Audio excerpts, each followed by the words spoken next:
Dear student, today we are going to start a new topic, business risk, in second chapter. Nature of business risk. Business risk arises due to uncertainties. किसी भी business के अंदर जो risk develop होती हैं जो वो किस कारण होती हैं? अनसर्टेनिटीज़, मतलब अनिश्चितताएं. Uncertainties means when you are not sure of what is going to happen in future. भविष्य में क्या होने वाला है, जब हमें इस बात का नहीं पता होता है तो हम उसे क्या कहते हैं? अनसर्टेनिटीज़, अनिश्चितता.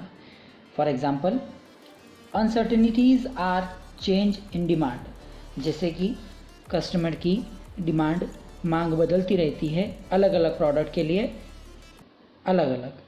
गवर्नमेंट पॉलिसीज़, सरकार की जो पॉलिसीज़ होती हैं, रूल्स रेगुलेशंस होती हैं, वो सब अलग अलग होती हैं, बदलती रहती हैं. और टेक्नोलॉजीज़, आज जो टेक्नोलॉजी चल रही हैं वो पहले नहीं चलती थी, मतलब पुरानी टेक्नोलॉजी चेंज हो जाती है और नई टेक्नोलॉजी आ जाती है. इसका मतलब ये जितनी भी अनसर्टेनिटीज़ हैं, अनिश्चितताएँ हैं, वो किसको इन्फ्लुएंस करती है? बिज़नेस को इन्फ्लुएंस करती है. और ये बिज़नेस के लिए एक रिस्क फैक्टर है, अनसर्टेनिटी है. Next, second point, risk is essential part of every business. Risk की बात कर रहे हैं, जोखिम की बात कर रहे हैं, तो रिस्क किसी भी बिज़नेस का एसेंशियल पार्ट है. अगर किसी बिज़नेस में रिस्क नहीं है तो वो बिज़नेस सर्वाइव नहीं कर सकता है. Risk is an important characteristics of business. एक इम्पॉर्टेंट फीचर है रिस्क बिजनेस का. No business can avoid risk. Business कभी भी रिस्क को अवॉइड नहीं कर सकता है, ख़त्म नहीं कर सकता है, क्योंकि बिजनेस के साथ ऑलवेज रिस्क जुड़ी हुई है. ऑल्दो डिग्री ऑफ रिस्क में वेरी. हाँ, पर यह है कि अलग अलग बिजनेस में रिस्क अलग अलग हो सकती है. स्मॉल स्केल का बिजनेस है तो उसमें रिस्क कम होगी, मीडियम स्केल का बिजनेस है तो उसमें उस एज़ कम्पेयर टू स्मॉल उससे ज़्यादा होगी, और लार्ज स्केल का बिजनेस है तो उसमें रिस्क और ज़्यादा होगी. Risk can be reduced but can not be eliminated. Risk को कम तो किया जा सकता है पर हटाया नहीं जा सकता है, ख़त्म नहीं किया जा सकता है. Next, third point, degree of risk depends upon the nature and size of business. अभी हमने बात करी थी कि रिस्क की जो एलिमेंट है ये क्या है? किस बिजनेस की नेचर और साइज पे डिपेंड करता है. The degree of risk depends upon the types of business. किस टाइप का बिजनेस है उसके ऊपर रिस्क डिपेंड करती है. For example, a business involved in a fashion items bear more risk as compare to business involve in a standard goods. ऐसा कोई business है जहाँ पर फैशन आइटम्स हैं तो वहाँ पर रिस्क ज़्यादा होगी एज़ कंपेयर टू जो प्रोडक्ट स्टैंडर्ड हैं, एक ही टाइप के हैं, उनकी तुलना में. जैसे, क्योंकि कस्टमर की फैशन बदलती रहती है. आज जो फैशन चल रही है वो पहले नहीं थी, और आज जो है हो सकता है वो फ्यूचर में नहीं रहे, बदल जाए. Profit is the reward for bearing the risk. और बिजनेस में जो प्रॉफिट आता है वो किसके बदले में आता है? बिजनेसमैन जो रिस्क उठाता है उसके अगेंस्ट में उसे एज ए रिवार्ड क्या मिलता है? प्रॉफिट मिलता है. Businessman earn profit because they are bearing risk. Businessman पैसा कमाता है, क्यों? क्योंकि वो रिस्क को बियर करता है. No risk no gain. अगर रिस्क नहीं है तो लाभ नहीं है, प्रॉफिट नहीं है. An entrepreneur bears risk with expectation of earning profit. एक एंटरप्रेन्योर जो होता है, जो बिज़नेस लगाता है, बिज़नेस करता है, उसमें वो क्या करता है? ह्यूज रिस्क को बियर करता है, लार्ज रिस्क को की बियरिंग करता है. क्यों करता है? क्योंकि वो ह्यूज प्रॉफिट गेन करना चाहता है. अब डिस्कस करते हैं causes of business risk. Business risk के कौन कौन से कारण हो सकते हैं, किसी भी बिजनेस के अंदर किस किस टाइप की रिस्क हो सकती है, उनकी बात करते हैं. First, natural causes. Natural causes, it is an independent phenomenon and human beings have no control over it. Natural causes की जो रिस्क है ये क्या है?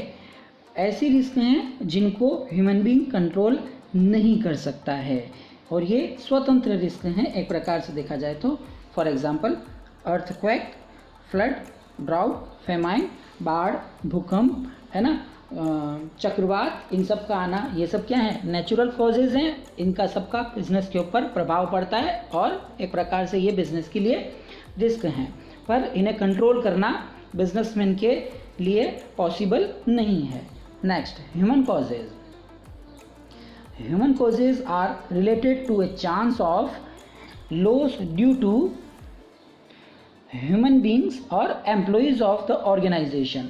ह्यूमन कॉजेज़ में ऐसी रिस्क इंक्लूड है जो कि बिजनेसमैन के जो एम्प्लॉयज़ हैं ऑर्गेनाइजेशन में, जो ह्यूमन बींग्स हैं, उनकी वजह से ये रिस्क बिजनेस को फेस करनी पड़ती है। लाइक डिसऑनेस्टी, है ना, लॉसेस बाय फायर, थेफ्ट, चोरी हो जाना, माल चोरी कर लेना, है ना। Employees can bring heavy losses for business dishonesty की वजह से। लाइक द एम्प्लॉयज़ में leak a business secret to a competitors. अगर कोई सीक्रेट्स हैं बिजनेस के और अगर एम्प्लॉयज़ किसी दूसरे को बता देते हैं तो इसकी वजह से क्या हो जाता है, सीक्रेट चले जाते हैं और बिजनेस को लॉस हो जाता है। एंड में कमिट फ्रॉड ऑल्सो, और धोखा भी दे सकते हैं। इसके अंदर ह्यूमन कॉजेज़ में और कौन सी, स्ट्राइक्स, राइट्स, मतलब भूकंप, हड़ताल, दंगे, ये सब ह्यूमन बीइंग से रिलेटेड रिस्क हैं। Next, third, economic causes. Economic causes are related to a chance of loss due to change in market condition. Economic risk के अंदर, आर्थिक कारण के अंदर कौन कौन सी रिस्क हैं, मार्केट के अंदर जो भी चेंजेस होते हैं उसकी वजह से जो भी रिस्क बिजनेस को फेस करनी पड़ती है वो सब क्या कहलाती हैं, इकोनॉमिक रिस्क कहलाती हैं, इकोनॉमिक कॉजेज़ है कहलाती हैं। There can be price fluctuation, जैसे प्राइस के अंदर उतार चढ़ाव होना, बढ़ जाना, घट जाना प्राइस का in the market. There can be change in the fashion, taste, demand of customer, और इसमें किन चीज़ों को शामिल करते हैं, जैसे कस्टमर की डिमांड का बदल जाना, टेस्ट का बदल जाना, स्वाद बदलता रहता है, और फैशन का बदल जाना। फिजिकल कॉजेज़, फिजिकल कॉजेज़ के अंदर all the causes which results in damage of assets are considered as physical causes. ऐसी सारी रिस्क जिसकी वजह से असेट्स, संपत्तियां जो बिजनेस की हैं वो इन्फ्लुएंस हो सकती हैं, उन सबको किसके अंदर इंक्लूड करते हैं अपन, फिजिकल रिस्क के अंदर। फिजिकल कॉजेज जो हैं वो सारे बिजनेस रिस्क के हैं। For example change in technology, है ना, जो टेक्नोलॉजी यूज़ की जा रही है प्रोडक्शन के लिए वो आउटडेटेड हो जाए, मशीनरी आउटडेटेड हो जाए और न्यू मशीनरीज लानी पड़े, तो ऐसी सिचुएशन में ये रिस्क क्या है, फिजिकल कॉजेज का पार्ट बन जाती है। Next, type of business risk.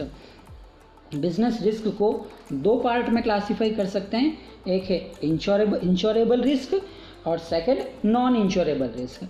The risk which can be recovered are known as insurable risk. ऐसी सारी रिस्क जिसको रिकवर किया जा सकता है वो सब क्या कहलाती हैं, इंश्योरेबल रिस्क कहलाती हैं। The losses which can be made good, all losses for the which company can get compensation for insurance company. ऐसे सारे लॉसेज जो कि व्यापार में कवर किए जा सकते हैं with the help of insurance, ऐसी सारी रिस्क क्या कहलाती हैं, इंश्योरेबल रिस्क कहलाती हैं। इंश्योरेबल रिस्क के अंदर दो टाइप के कॉजेज़ को अपन इंक्लूड करते हैं, एक तो नेचुरल रिस्क और फिजिकल रिस्क। ये दोनों किसका पार्ट है, इंश्योरेबल रिस्क का है, मतलब इनका इंश्योरेंस करवाया जा सकता है और कंपनसेशन लिया जा सकता है। Next, non insurable risk. Risk for which no protection is available are known as non insurable risk. मतलब ऐसी सारी रिस्क जिनके लिए प्रोटेक्शन अवेलेबल नहीं है क्या कहलाती हैं, नॉन इंश्योरेबल रिस्क कहलाती हैं। Generally the economic and human risk are non insurable risk. Generally जो इकोनॉमिक रिस्क हैं और ह्यूमन रिस्क हैं, जैसे हड़ताल हो जाना, स्ट्राइक हमने बात करी थी, टेस्ट बदल जाना, फैशन का चेंज हो जाना, है ना, इन सब रिस्क को का इंश्योरेंस नहीं करवाया जा सकता है, इसलिए अपन इनसे क्या कहते हैं, नॉन इंश्योरेबल रिस्क।